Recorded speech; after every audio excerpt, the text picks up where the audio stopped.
விஜய் அவர்கள் மாநாட்டில் பேசினதுக்கு அப்புறம் தொடர்ந்து அவர்கள் மீது தாக்குதல் நடந்துகிட்டே இருக்கு. அமைச்சர் அன்பில் மகேஷ் அவர்கள் கூட சொல்லியிருந்தாங்க, இது மாதிரி ஒரு 50 வருஷம் வந்து பொது வாழ்வில் இருக்காரு, அவரை போய் நீங்க வந்து அங்கிள்னு சொல்லலாம், அவரை போய் இப்படி விமர்சிக்கலாம் அப்படிலாம் சொல்லியிருந்தாங்க சார். ஷாப்பிங் பண்ணிட்டு தான் அப்படி தான் சொல்லுவாங்க.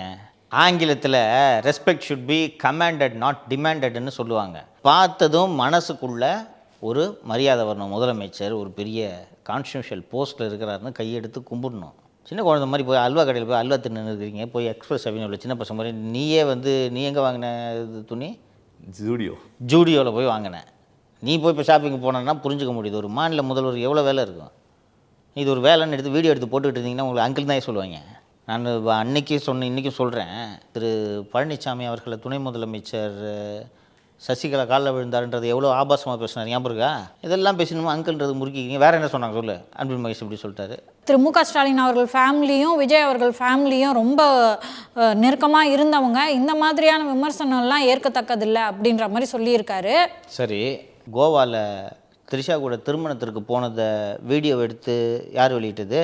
திமுக கட்சி வெளியிடனாலும் உளவுத்துறை இல்லாமல் அந்த வீடியோ வெளியில் வந்திருக்குமா? பேசஞ்சர் மேனிஃபெஸ்டோ எப்படி வெளியில் வந்துச்சு? மத்திய உளவுத்துறை வெளியிட்டுச்சா? இல்லை சென்னை ஏர்போர்ட்ஸ் அத்தாரிட்டி வெளியிட்டாங்களா? நீங்கள் சல்லித்தனமாக நடந்துக்கிறீங்க. அவ்வளோ கண்ணியமானவங்களா நீங்கள்? அந்த திரு விஜய் அவர்கள் முதல்வரை வந்து அங்கிள்னு சொன்னது ஒரு ரசனை குறைவான பேச்சு என்று வேணாலும் எடுத்துக்கொள்ளலாம். ஒரு நீங்கள் பொலிட்டிக்கல் லீடரு இப்படி பேசியிருக்க வேண்டியதில்லைன்ற விமர்சனத்தை நான் ஏற்றுக்கிறேன். அப்படியே என்னமோ கொலை குத்தம் பண்ணிட்ட மாதிரி நீங்கள் விமர்சிச்சுட்ருக்கீங்க. இதில் சந்திரகுமார் புது எம்எல்ஏ நேற்று வரைக்கும் விஜயகாந்த் கட்சியில் இருந்தவர். 2016 தான் அவர் விஜயகாந்த்கிட்டேருந்து மாறி இங்கே போகிறாரு. அப்படி இருக்கும்போது அவர் என்ன பேசுகிறாரு பார்த்தியா? சூரியனை பார்த்து நாய் குறைக்குதுன்றார் அவர். நாங்கள் கண்டுக்காமல் போயிடுவோன்னு சொல்கிறாரு சார். அதுக்கு என்ன பழமொழி உதாரணமாக சொல்கிறீங்கம்மா? இந்த பாருங்கள், விஜயோட விமர்சனங்களை நாங்கள் பொருட்படுத்துவதில்லை, ஓகேவா? நாங்கள் செம்மையான ஆட்சி கொடுத்துக்கிட்டு இருக்கோங்க, மக்கள் எங்களுக்கு வாக்களிப்பாங்கங்க. விஜய் அவர்களோட விமர்சனத்தெல்லாம் மக்கள் ஏற்றுக்க மாட்டாங்கன்னா முடிஞ்சு போச்சு. இதுன்னு சூரியனை பார்த்து நாய் குறைக்குது. அந்த அளவுக்கு அவங்கள கோவப்படுத்திருக்குன்னு சொல்லலாம்ல அங்கிள்னு சொல்கிறீங்க. ஏன்னா அவர் அப்பான்னு தான் அவங்க முடிஞ்ச வரைக்கும் நிறுவிட்டு இருக்காங்க. அந்த டைமில் வந்து நீங்கள் அங்கிள் சொன்னீங்கன்னா ஏம்மா என்னம்மா பேசுகிறீங்க? வீட்டில் இருக்கிறவங்க தாம்மா அப்பான்னு கூப்பிடுவாங்க, பக்கத்து வீட்டுக்காரன் அங்கிள்னு தாம்மா கூப்பிடுவாங்க. எல்லோரும் எப்படிமா அப்பான்னு கூப்பிடுவாங்க? நீங்கள் என்ன தேச பிதாவை, ஃபாதர் ஆஃப் த நேஷனா? சொல்லுங்கள். அப்படி நீங்களாம் நினச்சிக்கிறீங்க. இதில் என்ன இருக்குது? ஃபஸ்ட்டு நீங்கள் தானே இந்த உருட்ட ஆரம்பித்தது நீங்கள் தானே. விஜய் அங்கிள் என்று சொல்ல வேண்டிய தேவை ஏன்னு வந்தது? மாநிலத்தின் முதல்வன்றதெல்லாம் தாண்டி உங்கள் அப்பாவின் ஆட்சின்னு நீங்கள் தான் உருட்ட ஆரம்பிச்சிங்க, கரெக்டாக? இந்த அப்பான்றது யாரையா கொண்டு வந்தது? அவர் தான் சார். அது ஒரு சின்ன பாப்பா சார். அந்த சாப்பாடு ஏதோ காலை உணவு திட்டத்துக்கு போகிறாங்க, அது தாத்தான்னு சொல்லுது, அப்பான்னு சொல்லுன்றாரு. இது என்ன சார்? கொள்ளு தாத்தான்னு சொல்லணும். எனக்கு தெரியாமல் தான் கேட்குறேன். அங்கிள்னு சொல்கிறது என்ன சார்? அவ்வளோ ஒரு ரொம்ப அநாகரிகமான வேலை. ஏன் எனக்கு அப்படி தெரியல பாஸ். விஜயோட வயசுக்கு தாராளமாக திரு ஸ்டாலின் அவர்களே அங்கிள் என்று சொல்லலாம் தானே. 20 வயது மூத்தவர். மதுரையை சுற்றி போஸ்டர்லாம் அடிச்சிருக்காங்க, why bro it's wrong bro அப்படின்னு சொல்லிட்டு. இந்த இவ்வளோ காட்டமான எதிர்வினைகள் ஏன்? இந்த கூட்டம் இப்படி கண்மூடித்தனமாக விஜய் இருக்கக்கூடிய கூட்டம் திமுகவுக்கு இல்லையே என்ற கோபம் அவர்களுக்கு இருக்கலாம் அல்லவா? எவ்வளவோ கட்டை கொடுத்து பார்த்தோம், பர்மிஷனே கொடுக்காம டிலே பண்ணோம், தேதியை மாற்றுங்கன்னா. இப்போது விநாயகர் சதுர்த்தி என்னைக்குப்பா? 27 புதன்கிழமை இல்லையா? இப்போ இன்றைக்கி நடந்திருக்க வேண்டியது அந்த மாநாடு இல்லையா? இன்றைக்கி நடந்துருந்துச்சுன்னா என்ன? இப்போ புதன்கிழமை விநாயகர் சதுர்த்திக்கு இன்றைக்கி என்னமா பிரச்சனை? இன்னும் சிறப்பாக கூட நடந்திருக்கலாம், திட்டமிட்டபடி 25ஆம் தேதி நடந்திருந்தால் இல்லையா? ஸோ அப்படி கட்டை கொடுத்து பார்த்தீங்க. வெளியூர்லேருந்து வரவங்களுக்கெல்லாம் வண்டி வாடகை கொடுக்கக்கூடாதுன்ட்டு வண்டி வாங்கின அட்வான்ஸ் எல்லாம் திருப்பி கொடுக்க வச்சு பார்த்தீங்க. ஹோட்டலில் தங்குறதுக்கு அவனுக்கு ரூம் கொடுக்கக்கூடாதுன்ட்டுலாம் சொல்லி பார்த்தீங்க. இதையெல்லாம் மீறி வெற்றிகரமாக அவர்கள் ஒரு மாநாட்டை நடத்தி விட்டார்கள். ஃபஸ்ட்டு நீங்கள் நல்லா எந்த விஷயத்தையும் கொஞ்சம் அரசியலில் ஷார்ப்பாக அப்சர்வ் பண்ணிங்கன்னா பல விஷயங்கள் உங்களுக்கு புலப்படும். விஜய் மாநாடு 21 இன்றைக்கி 4 நாள் ஆச்சு நடந்து இல்லையா? விஜய் மாநாடு நடந்து முடிந்த பிறகு உடனடியாக திமுகவிலிருந்து பெரிய எதிர்வினைகள் வரவில்லை, கவனித்தீர்களா? ஆமாம். 22 ஒன்றும் இல்லை, 23 ஒன்றும் இல்லை. கடுமையான எதிர்வினைகள்லாம் 24 தான் ஆரம்பிக்குது, கரெக்டாக? 22, 23 அந்த கூட்டணி கட்சிகள் தான் இருந்தாலும் அப்படின்லாம் அவங்க தான் உருட்டிகிட்டு இருந்தாங்க. 24 அன்று தான் கடுமையான எதிர்வினைகள். 24 காலையில் போஸ்ட்ரு மதுரையில், 24 அன்று தான் அன்பில் மகேஷ் பேசுகிறார், 24 அன்று தான் சந்திரகுமார் பேசுகிறார் இல்லையா?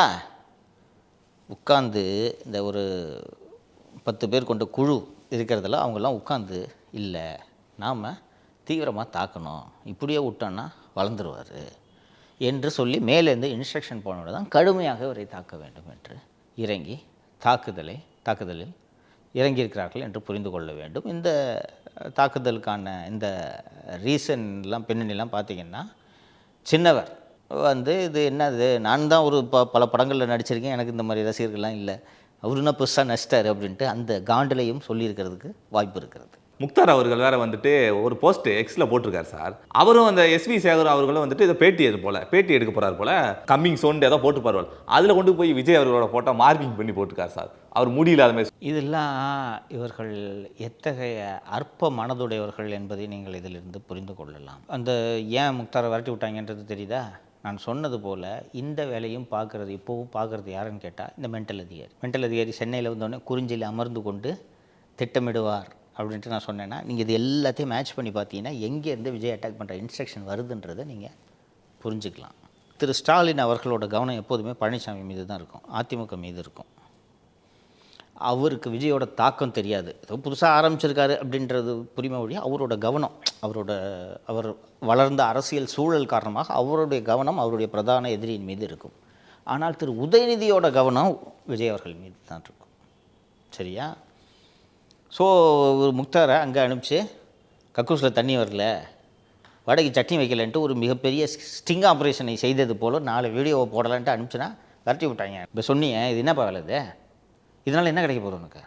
அவரை பேட்டி எடுக்க போகிறதுக்கு எதுக்கு சார் விஜய் ஃபோட்டோ வைக்கணும்? அப்படி பார்த்தா திரு ரஜினிகாந்த் அவர்கள்லாம் தலைமுடி இல்லாம தான் ஆடியோ லான்ச் எல்லாத்தையும் கலந்துக்கிறாரு. படத்துல மட்டும் தான் விக்கு வைக்கிறாரு. சொல்றதுனால என்ன விஜய் சிறுமைப்பட்டுவாரா? நம்ம மக்கள் வந்து ரஜினி ஏத்துக்கிட்டோம் தானே சார். விஜய் சிறுமைப்பட்டுவாரா? இதில் என்ன உனக்கு அல்ப ஆசை? இது என்னென்னா நீங்கள் இதுக்கெல்லாம் பின்புலம் என்னன்னு பார்த்தீங்கன்னா, முக்தாரை முழுமையாக இயக்குறது யாருன்னா இந்த மென்டல் அதிகாரி. அப்போது நம்ம இஷ்யூலேருந்தே அதிகமாக பேசுனது இந்த முக்தார் தான் பேசுனது, உங்களுக்கு நினைவு இருக்கும். முழுமையாக இப்போதும் எதுக்கு வந்து இதெல்லாம் பண்ணுறதுன்னா, ஸோ டெப்புட்டி கோபமாக இருக்காரு, ஸோ அவர் மனதை குளிர வைக்க என்ன செய்ய வேண்டும். இது மாதிரி 4 வீடியோ போட்டுங்க பாருங்கள் சார், இவ்வளோ வியூஸ் பார்த்துருக்காங்க, சிரிக்கிறாங்க, கமெண்ட்டை பாருங்கள். காட்டுவாங்கம்மா உண்மையிலே சிஎம் எப்படி ஏமாத்துறாங்க. It's a bad joke sir. ஆமாம், காட்டுவாங்க போய். இன்னொன்று 6 கோடி மக்கள் வாக்களிக்கக்கூடிய மக்கள் இவன் போடுற வீடியோ பார்த்துட்டா முடிவு பண்ண போகிறாங்க. கொஞ்சம் யோசிக்க வேணாம், கொஞ்சம் மெச்சூரிட்டி உள்ளவன் யோசிப்பான். ஏன்ப்பா இந்த மாதிரி வீடியோ போடுறதுனால என்னப்பா ஆக போகுது, அதனால சொல்கிறதுக்கு பதில் சொல்லுங்கப்பா. குறிஞ்சியில் தான் போய் அவர் குடியிருப்பாருன்ட்டு சொல்லியிருக்கலாம், இவரும் இணைந்து விட்டார். அப்புறம் எதுக்கு சார் தண்ணி கிடைக்கலன்னு சொல்லிட்டு இங்கே வந்தார்? அது ஃபெயிலியர் ஆகிடுச்சு, ஆப்ரேஷன் விரட்டி விட்டாங்கல்ல. அங்கே ஒரு 10 வீடியோ போடலான்ட்டு ரெடி பண்ணிட்டு தான் போயிருப்பார், ஆப்ரேஷன் ஃபெயில்யூர். இதனால் தான் நான் சொல்கிறேன், இவர்களெல்லாம் சேர்ந்து வகுக்கக்கூடிய தேர்தல் வியூகம் எப்படி இருக்கும் என்பதை புரிந்து கொள்ளுங்கள். நான் தொடர்ந்து சொல்லிட்டு இருக்கேன், போக போக பாருங்கள் என்ன நடக்க போகுதுன்னு. இதெல்லாம் அதுக்கான இண்டிகேஷன். வன்னி அரசு வேற அவர் என்ன சொல்லியிருக்காருன்னா, முக்தார் ஒரு முஸ்லீமை இப்படி வந்து விஜய் மாநாட்டில் நடத்திட்டாங்க. முஸ்லீம்ன்றதுக்காக அப்படி நடத்தலாமா, முட்டா பையன்றதுக்காக அப்படி நடத்தினாங்கம்மா. இதில் இவர் வன்னி அரசு இதில் எப்படி மத சாயத்தை பூசுறார் பார்த்தீங்களா? இதுக்கும் செல்வ பெருந்தகை பண்ணுறதுக்கும் என்ன வித்தியாசம்? ஒரு தலித்து வெள்ளை சட்டை போடுறது பிடிக்கலையா உனக்கு? ஒரு தலித்து ஊழல் பண்ணக்கூடாதா? கிட்டத்தட்ட அது மாதிரி இல்லை அவன் பண்ணுறதுக்கு ஒரு ஜேர்னலிசமா? அந்த முக்தார் நடத்தின நிகழ்ச்சிக்கு விடுதலை சிறுத்தைகள் கட்சி நிர்வாகிகள்லாம் மொத்த பேரும் போய் உட்காந்துருந்தாங்க பார்த்தீங்களா? 1ஆம் ஆண்டு நிகழ்ச்சிட்டு ஒரு நடத்தின நிகழ்ச்சிக்கு திரும்ப போய் வரிசையில் உட்காந்துருக்காருப்பா. அருவறுத்து ஒரு விஷயத்தை பார்த்த உடனே அருவறுத்து ஒதுங்க வேணாம். சாக்கடையில் உழலும் பன்றியோடு சரிசமமாக உட்காருவியா நீ? உனக்கு அதை பார்த்த உடனே அருவறுப்பு வரணும் இல்லையா? இதெல்லாம் பார்க்குற மக்கள் அருவறுத்து ஒதுங்குவாங்க. ஒரு வாக்காளர் இருக்கார், ஒரு வீடியோ பார்க்குறாருன்னா இந்த வீடியோலாம் பார்த்துட்டு மூஞ்ச தான் சொல்லிப்பாங்க. அது இவங்களுக்கு புரிய மாட்டேங்குது. இப்போ என்ன உனக்கோ எனக்கோ கெட்ட வார்த்தை பேச தெரியாது? இப்போ ஷோவில் உட்காந்து கெட்ட வார்த்தை பேசணுன்னா ரசிப்பாங்கன்னு நினைக்கிறியா? சொன்னேன், எனக்கு ஆரம்பிக்கும் போது இத்தனை லட்சம் பேர் சப்ஸ்கிரைப் பண்ணுறாங்க பார்க்குறாங்கன்னு சொல்லிட்டு. நான் அசிங்கமாக பேசினேன்னா பார்ப்பாங்க, ஃபேமிலியாக உட்காந்து பார்க்குறாங்க, நிறைய பேர் கமெண்ட் போடுறாங்க, அருவறுப்புப்படுவாங்க. அது இவங்களுக்குலாம் ஏன் புரியலன்னு தெரியல. இவனை என்கரேஜ் பண்ணிகிட்டு இருக்காங்க. இது என்னென்னா, இந்த மென்டல் அதிகாரிலாம் பயங்கரமான ஸ்ட்ராட்டஜிஸ்ட்டுன்னு டெபுட்டி நினைக்கிறாரு. அதனால தான் அவன் கூப்பிட்டு வீட்டுக்குள்ளே உட்கார வைக்கிறது. குறிஞ்சில்லை ஒன்றும் இல்லை சார், விசிகா வந்து நாங்கள் திமுக கிட்ட இருந்து விலகுறோம் அப்படின்னு சொன்னால் அடுத்த நாள்லேருந்து முக்தார் எப்படி அவங்களே கடிச்சு கொதருவாருன்னு அவங்க பார்ப்பாங்க. ஆமாம், யார் பாட்டில் வாங்கி கொடுக்குறாங்களோ சொல்கிறபடி குறைக்கக்கூடிய ஆள் தான் முக்தார். அது புரிய வேணாமா அவங்களுக்கு? ஆனால் என்னென்னா, இந்த மாதிரி ஆட்களை இவங்க காசை கொடுத்து அவங்க வசதி போல் யூஸ் பண்ணிப்பாங்க.